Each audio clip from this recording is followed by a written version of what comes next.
This is officially WA's wettest place. Well, it was last night anyway. The town recorded 43 mils of rain overnight, the biggest official downpour in the state.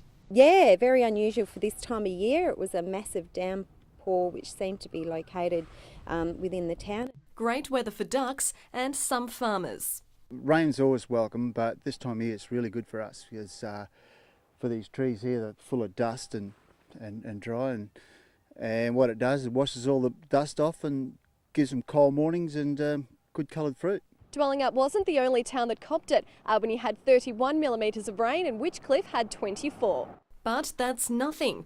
The Great Southern copped most of it, that's for sure. An unofficial gauge in Lake King recorded a massive 80 mils.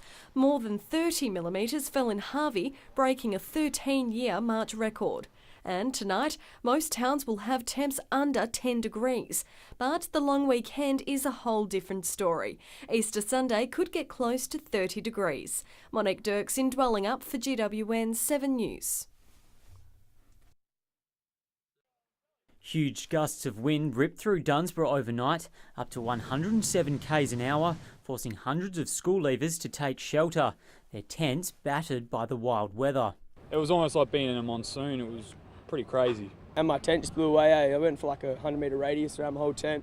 And it's not even in that paddock over there. It's gone. Some of them simply gave up and called it quits. And ours got pretty flooded, so everyone started leaving and just thought best to leave. Many of them demanded refunds after spending hundreds of dollars on accommodation and leavers passes. Yeah, it's heinous, eh? Like, we've been here, we've paid our money for these wristbands and these ones, and we've got all. Police decided to go ahead with the beach party today despite the weather conditions, but as you can see, only a few leavers made it here for the celebrations at Meerlut Beach.